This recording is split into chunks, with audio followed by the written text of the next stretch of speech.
The first thing you notice isn't the crowd, it's the sound of order holding. A chain clinks as a gate swings inward. Leather soles scrape stone. Someone mutters a prayer under their breath like it's part of the traffic pattern, and somewhere close, too close, an official voice cuts clean through the noise, not shouting, just certain. A single sentence and a knot of bodies loosens. People move again, not because they love the state, not because they're afraid of being hit, because in this city, hesitation is expensive. You can feel it in your ribs as you step forward. The pressure of thousands of lives sharing the same narrow streets, the same water, the same bread ovens, the same walls. Constantinople doesn't need modern policing to keep you in line. It has something older. It has choreography. And if that choreography breaks, even for an hour, you can almost hear what would happen next. The city would not politely become unsafe. It would jam, starve, sour, riot, burn. It would fold in on itself like a lung that can't take air. So here, order isn't an ideal. It's a system for staying alive. We're inside a capital that learned over centuries how to keep motion from turning into crush. How to make millions of tiny private wants, water, food, profit, revenge, worship, move in the same direction most days. Not through a single uniformed force on every corner, but through layers. Officials, guilds, courts, rituals, rumors, and the constant awareness that the emperor's city is watching even when no one looks at you directly. What surprised me the first time I really tried to imagine it is how little of it depends on a man with a baton. It depends on bottlenecks. It depends on who controls the door. We start where the city starts to tighten, at an entrance where flow becomes measurable. The walls don't just keep enemies out. They teach the city how to count itself. You pass through and you're not simply in. You're in a managed space, where goods can be inspected, tolls can be demanded, strangers can be noticed without anyone needing to know your name. Past the gate the air changes. Smoke from cooking fires hangs low, mixing with a sharper smell, salt, fish, wet rope. Porters call out, not with friendly chatter but with that clipped tone people use when the rhythm of work matters more than courtesy. Animals shoulder through. A cartwheel complains against the stones. A child darts, gets yanked back by a wrist before the crowd swallows him. And already the city is giving you rules without posting them.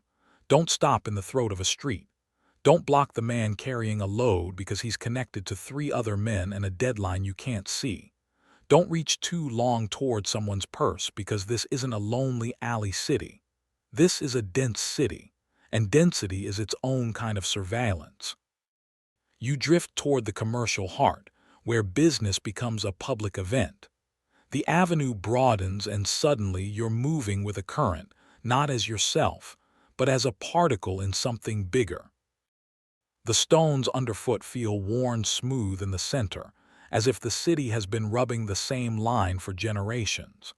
Ahead, the space opens into the kind of place a government would love even if it pretended not to. The Mese, this main spine through Constantinople, isn't just a street. It's a stage where the city shows itself to itself. You can't control people if you never see them together. You can't calm them if you can't gather them. And you can't warn them quietly, efficiently, that someone is listening unless you have places where whispers multiply. Here, the crowd is not an accident, it's a tool. The deeper you go, the more you notice the city's subtle insistence. There are points where your path narrows between shops around a column under an arch, then releases again into a square. Squeeze, release. It's breathing architecture. The city controls speed the way a hand controls water by pinching a hose. And the people working these edges, stall keepers, doorkeepers, clerks, feel less like background and more like joints in the system. They don't need a badge to enforce a norm. They just need to be part of the mechanism that makes your day possible. I keep thinking, if you wanted to cause trouble here, you wouldn't start with a weapon. You'd start with a blockage. Now we slide toward a place where law becomes audible, a court space, or an administrative hall, or the edge of an official complex where petitioners wait. Not everyone has access, but everyone knows it exists. That knowledge alone changes behavior. You don't have to be punished today to act like punishment is possible tomorrow. In Constantinople, at its administrative peak, order is maintained by making consequences legible. People don't simply fear the emperor. They fear being entangled, being recorded, fined, delayed, denied. They fear losing permission, losing a contract, losing a stall, losing the right to do business in the one city that can make you rich. And you start to sense the real police force, if we're being honest. Paperwork. Not romantic, not heroic, but relentless. A complaint can be filed, a bribe can be offered, a witness can be found, a guild can vouch for you or refuse. The web of accountability isn't clean, but it's thick. It catches people not by chasing them, but by making it hard to live outside the net. You move on, letting the stream take you toward the markets. The smell shifts again. Spices and sweat, hot oil, fruit split open, the sour breath of packed bodies. The market is loud in a way that isn't chaotic. It's competitive. Every shout has a purpose. You're surrounded by scales, measures, prices, an economy that can't afford constant violence because violence breaks trust, and broken trust breaks trade, and broken trade breaks bread. Here is one of the city's quiet truths. The state doesn't need to patrol every transaction if it can control the framework the transactions depend on. Weights, measures, licenses, inspections. The market teaches obedience by attaching it to survival. Cheat too openly and the crowd turns. Cheat too successfully and the authorities notice. Either way, the system reacts. Not instantly, not fairly, but predictably enough that most people choose compliance over gamble, because the alternative is not freedom. The alternative is hunger, and hunger is faster than law. We keep walking and the street begins to tilt toward the harbor. The air cools slightly. You hear gulls, the slap of water against wood, the deeper thump of cargo shifting. This is where Constantinople's order becomes physical infrastructure. Docks, warehouses, the men who count sacks and barrels, the officials who decide what enters and what doesn't. If a city wants to remain calm, it must manage arrivals. Not just of people, but of grain. The harbor is a throat too. If it closes, the body panics. In the distance, beyond the press of labor, you can feel the presence of the imperial grain system, not as an idea, but as a daily expectation. Bread is not merely food. Bread is policy you can taste. And because bread is policy, the places that produce it, bakeries, mills, storehouses, are not just businesses. They're strategic sites. You don't need modern riot police if you can prevent the bread riot. And you prevent the bread riot by making sure the bread exists. But also by making sure someone can be blamed if it doesn't. That's a strange kind of control. Control through responsibility. In a city with guilds, collective liability can be as powerful as a prison. If your trade is organized, if your livelihood depends on belonging, then order can be enforced by threatening exclusion. Not a dramatic punishment, a quiet one. You lose your place and you lose your ability to function. And in a city like this, to be unable to function is to be in danger. We pass near the bakeries and you can almost feel the heat through the walls. Flour dust floats in the air like a pale fog. Men move fast, practiced, their arms shiny with sweat. There's no romance in it, just urgency. The ovens don't care about politics. The dough doesn't wait for a dispute to be settled. If the flour shipment is late, someone has to answer. If the water runs thin, the ovens change, the bread changes, the mood changes. And mood in Constantinople is not a private matter. It's a public force. Now the route lifts us away from the harbor's wet noises and toward the city's higher places, where the sound of water becomes its own kind of reassurance. Not rushing like a river, controlled, channeled, collected, delivered. You start noticing fountains, cisterns, A line of people with jars, moving with the calm efficiency of those who know exactly how long this will take if no one interferes. Water is where you really understand why this city doesn't rely on patrolmen, because water is policing. Not in the sense of punishment, more like discipline. Water infrastructure teaches people where to go, when to wait, how to behave in line. And because the city is enormous, because wells alone would fail, the state's ability to deliver water becomes one of its strongest arguments for legitimacy. It's easy to forget, standing in a modern city with taps and pressure and hidden pumps, how political water is. Here, if the aqueduct system fails, you don't just get inconvenienced. You get disease, fire, thirst, migration, blame. People start moving in ways authorities can't predict. They abandon neighborhoods, they fight, they hoard. So the system that brings water is also a system that keeps people where they're supposed to be, not by force, by making staying put possible. We drift toward one of the great reservoirs of the city's calm, the underground cisterns. And even if you never set foot inside one, you feel their effect above ground. The city doesn't tremble at every dry week. It doesn't collapse the moment supply stutters. It has buffers, and buffers are a form of power. Order is easier to maintain when you have time, when a shortage doesn't become a crisis the same day, when officials can respond before the crowd becomes an animal, when rumors can be countered with actual distribution. Because here's another thing, rumor is one of the main threats to order. If people believe the grain is gone, the grain might as well be gone. If they believe the water is poison, the water is already poison. So the state's job isn't only to supply, it's to convince. And Constantinople convinces through repetition, predictable deliveries, visible officials, the steady presence of institutions that look permanent. The city is built to make you feel like the system will still be here tomorrow. We keep climbing, and the air thins just a little. The noise changes, less bargaining, more footsteps, more murmured prayers.